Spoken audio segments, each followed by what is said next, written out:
4 episodes, 4 uncomfortable truths, 1 underlining pattern, the competence illusion, the velocity mismatch, the invincible lie, the quiet exit signal. Every one of these leadership traps hide in plain sight inside of high-performing organizations.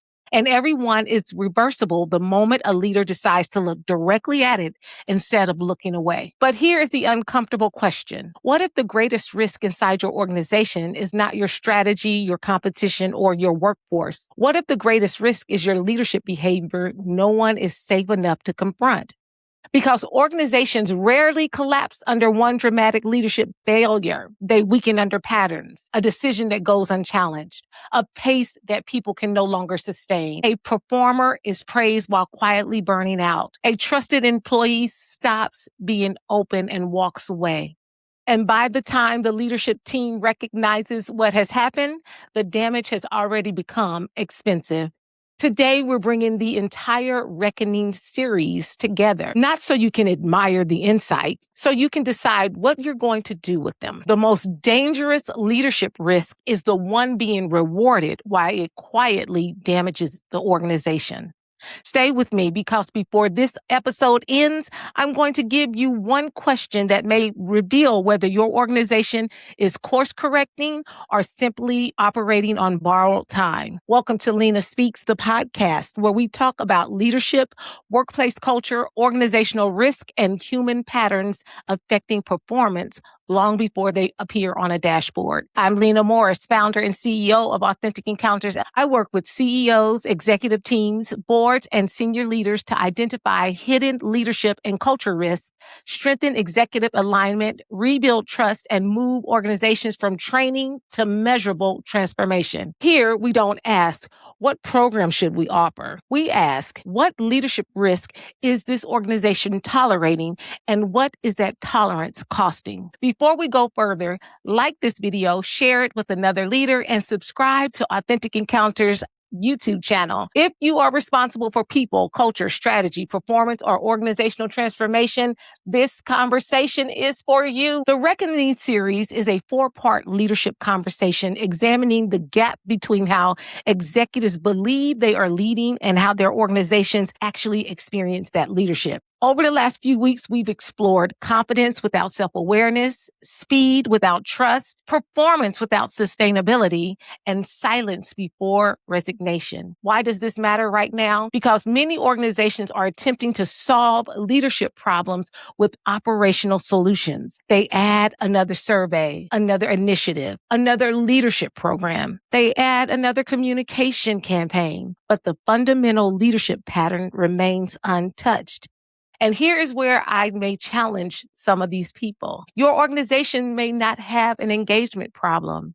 It may have a leadership credibility problem. It may not have a communication problem. It may have a leadership trust problem. Again, you may not have retention problems, but it may have a leadership risk that has been mislabeled as an employee problem. When leaders misdiagnose a leadership problem as an employee problem, the organization pays twice, once for the dysfunction and again for the wrong solution. That is why this series has been called The Reckoning. A reckoning is not simply the moment when you learn something uncomfortable. A reckoning happens when the truth you have learned requires a decision. The first truth we confronted was the confidence illusion. Confidence is often treated as an automatic leadership advantage.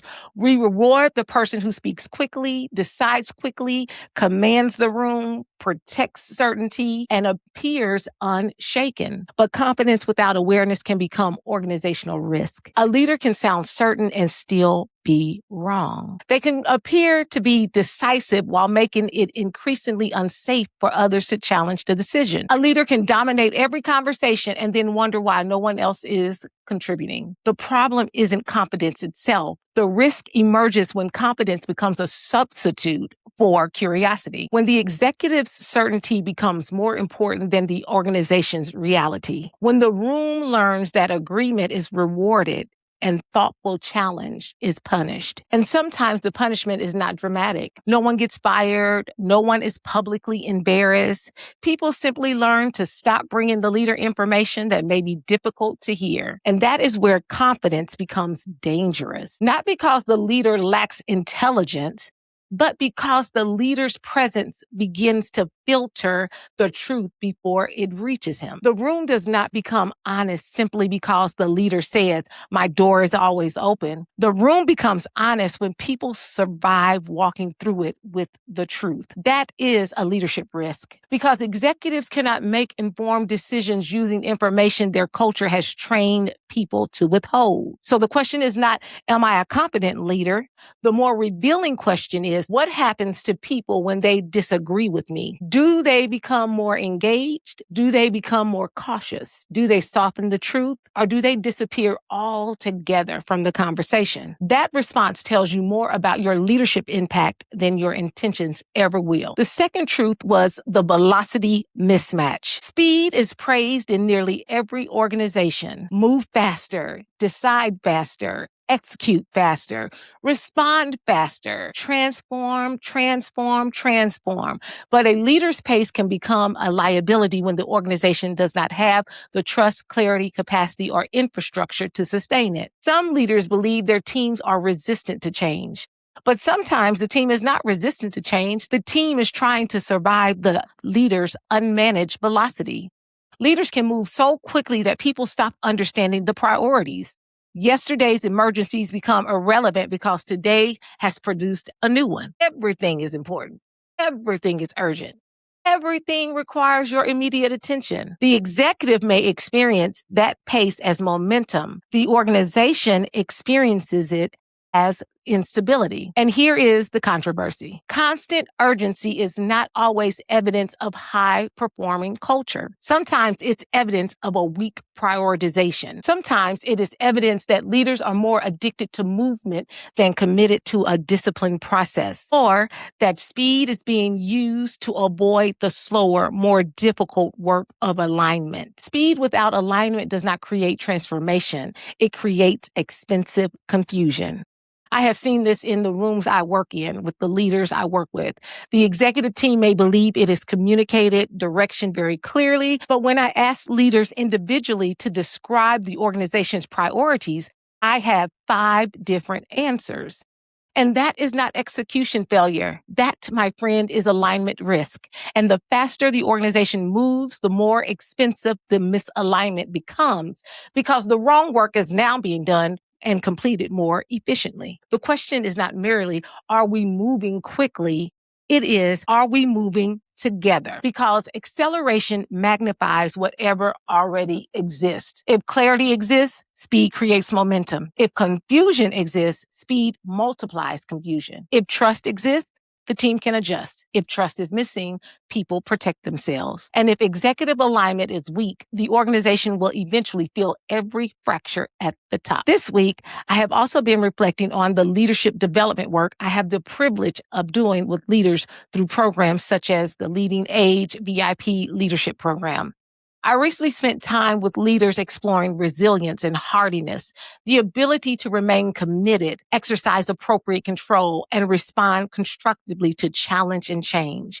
And one thing continues to stand out. Resilience is frequently discussed as though it is solely the employee's responsibility. We tell people to become stronger, more adaptable, more emotionally intelligent, more capable of managing change. But leaders must also ask whether the system they have created is requiring people to be resilient against preventable dysfunction. That distinction matters. We should develop resilient leaders, but we should not use resilience language to excuse environments that are unnecessarily chaotic, unclear, and psychologically unsafe. Resilience should help people navigate difficulty.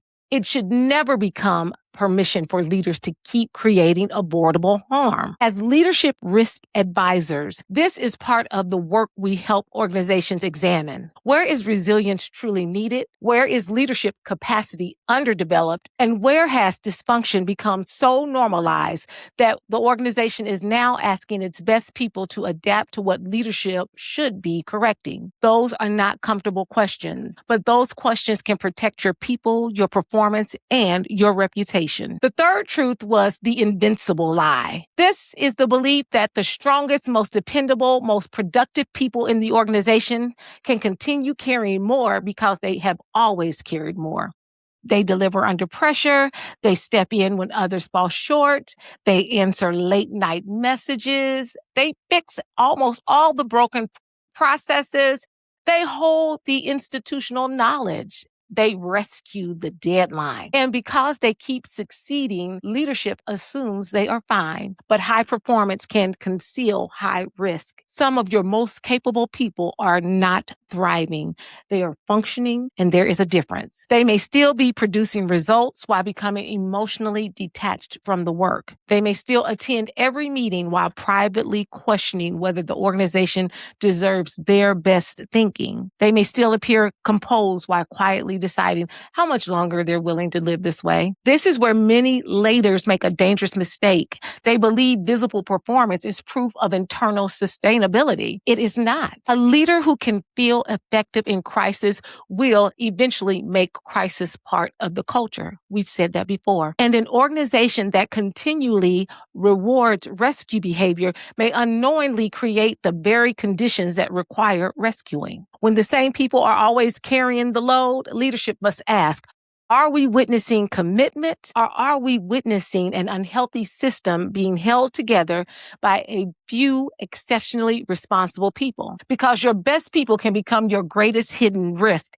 when the organization depends on their overextension but refuses to acknowledge it. Eventually, something changes. Their health, their energy, their commitment, their trust, their availability, or their employment status. And when they step back, leadership suddenly discovers how much of the organization was resting on one person's willingness to keep absorbing what the system refused to address. That is not succession planning. That is organizational dependence disguised as appreciation. Let me pause here because perhaps you are listening and recognize one or more of these patterns inside your own organization.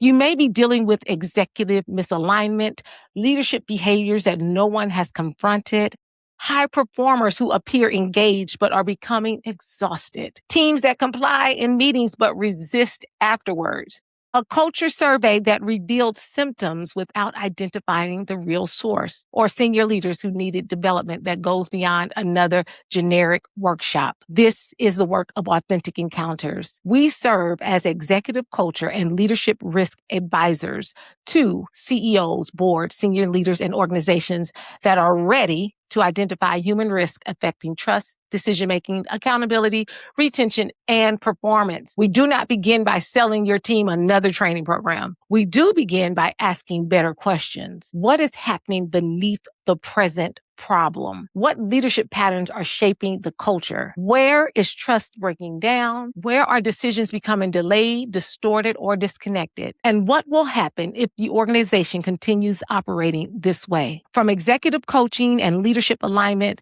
to culture transformation, strategic facilitation, assessments, and leadership development, our work is designed to move from isolated activity to sustainable transformation. Visit AuthenticEncountersLLC.com to begin the conversation, because the risk you identify today is usually less expensive than the crisis you are forced to manage tomorrow.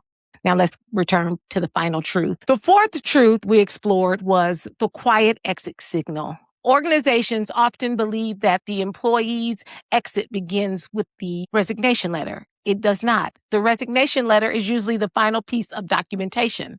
The emotional exit may have begun months ago. We said that in our last session. The person stopped challenging weak decisions. They stopped volunteering their ideas. They stopped correcting misinformation. They stopped caring whether the meeting produced anything useful at all. And leadership may have interpreted that as maturity, cooperation, improved attitude, or finally getting on board. But silence is not always alignment. Sometimes silence is withdrawal. Sometimes your best employee has not become easier to manage. They have simply stopped believing that their voice can change anything. The most dangerous silence in an organization is not the silence of people who have nothing to say. It is the silence of people who have decided speaking is no longer worth the risk. That is the exit. That is the quiet exit signal.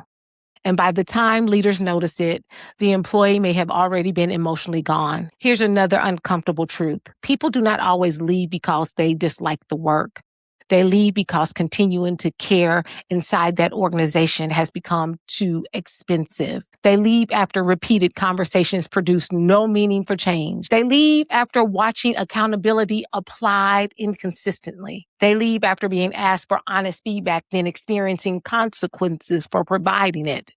They leave after realizing the organization's values their output more than their voice. Then leadership says, we had no idea they were unhappy, but the signals were always present. The organization simply did not know how or did not want to read them. So what connects all the four truths together? The competence illusion, the velocity mismatch, the invincible lie, the quiet exit signal. The connecting pattern is leadership perception and organizational experience are not always the same. A leader believes they are decisive. The organization experiences them as dismissive. A leader believes they are creating urgency. The organization experiences consistent instability. A leader believes the high performer is dependable. A high performer experiences exploitation. A leader believes the team has finally aligned. The team actually just stopped speaking up. That gap is where leadership risk lives, not necessarily in malicious intent, not in incompetence, but in the unexamined space between what the leader means to create and what people repeatedly experience. Intent explains the leader. Impact reveals the leadership. Strong leaders must be willing to examine both. This is why leadership development cannot only be about acquiring more techniques. Sometimes development requires confronting the patterns that make the techniques necessary. It requires asking, what do people experience when I enter the room? What happens after I make a decision? What information is being withheld from me? Who is carrying more than they should? Which leaders are protecting the culture and which leaders are quietly undermining it? Where have we mistaken compliance for commitment? Where have we mistaken silence for agreement? Where have we mistaken activity for progress? And finally, where have we mistaken performance for health? You do not need to answer all of these questions publicly today, but you do need to stop avoiding them privately. A reckoning is not a podcast series. It's not a workshop. It's not a survey with results. It's not the moment someone finally tells you the truth. The reckoning is what happens next. Do you become defensive? Do you explain away the problems? Do you search for someone else to blame? Do you launch yet another initiative without addressing leadership behaviors? Or do you decide to look directly at what is happening? Awareness without action eventually becomes another form of avoidance. You can understand every idea in this series and still not change anything. You can agree with every quote that I just said. You share the episode, please do. Discuss the ideas with the executive team and continue operating exactly as you did before. And that is possible. But understand this. Choosing not to address a known risk is still a leadership decision. Silence is a decision. Delay is a decision. Defensiveness is a decision. Maintaining status quo, a decision. And eventually the organization experiences the consequences of all those decisions. And that cost may appear to be turnover, failed execution, burnout, customer dissatisfaction, leadership conflict, reputational damage, loss of institutional knowledge, difficulty attracting the right talent, or a culture that looks healthy in presentation but feels very different to the people that live inside it. The reckoning is not whether the truth exists. The truth is already present. The reckoning is whether leadership is willing to respond before the pattern becomes a crisis. As the founder and CEO of Authentic Encounters, I am not standing outside this conversation pointing at the leaders. I'm in it. Founder growth requires its own reckoning. As a company grows, the founder must continually examine whether the leadership that built the organization is the same leadership required to scale it. What I must continue doing. What must I stop carrying? Where must I become more disciplined? Where do I need better systems? Where am I moving too quickly? Where am I holding too tightly? And where might my strengths become risk if they are left unmanaged? This is part of authentic leadership, not pretending that growth eliminates vulnerability, but recognizing that greater influence requires greater self-examination. The goal is not perfection, my friends. The goal is awareness, accountability, and the courage to course correct. Because every leader, including this leadership advisor, must remain willing to be advised by the truth. Your next level of leadership will require more than confidence in what you know. It will require courage about what you still need to confront. At the beginning of this episode, I promised one question, and here it is. What does your organization already know about your leadership that you have not yet been willing to examine? Sit with that. Not what your organization misunderstood about you, not what people should appreciate about you, not why your intentions were good. What did they already know?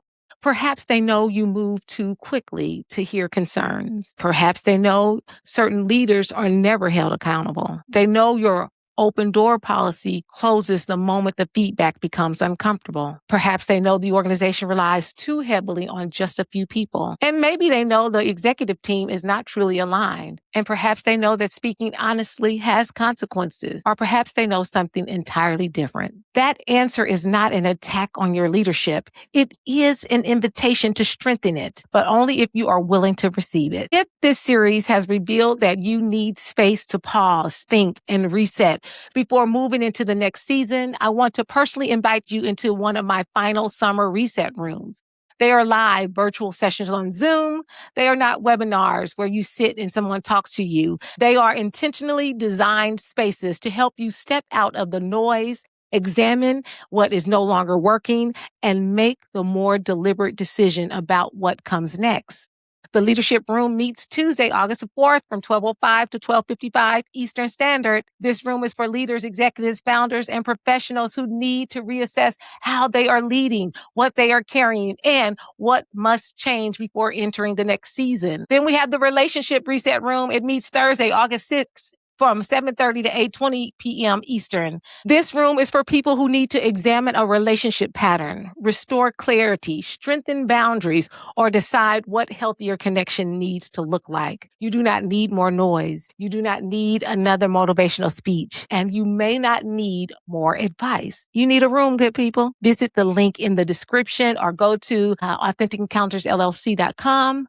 These are the 2 final summer reset room sessions for the season, so don't keep postponing 4 episodes, 4 uncomfortable truths, 1 decision. Will you continue operating on autopilot, or will you examine the leadership patterns shaping your organization before those patterns become more expensive? The confidence illusion reminds us that certainty is not the same as self-awareness. The velocity mismatch reminds us that movement is not the same as alignment. The invincible lie reminds us that performance is not always proof of sustainability. The quiet exit signal reminds us that silence is not always commitment. And the reckoning reminds us that truth does not transform an organization by itself. Leaders do when they decide to respond to it. The strongest leaders are not those who never become the risk. They are the ones willing to recognize the risk, confront it, and change before others are forced to pay the price. I'm Lena Morris, founder and CEO of Authentic Encounters.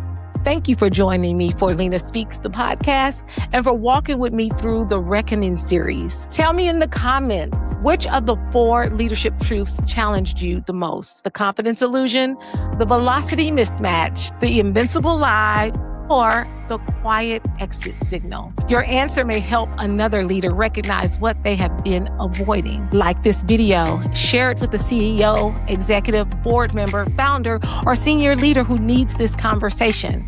And subscribe to the channel so you don't miss what's coming next. Until next time, remember, leadership is not measured only by what you accomplish. It is also measured by what your leadership makes possible or impossible for everyone around you. Let's move from training to transformation. I'll see you next time.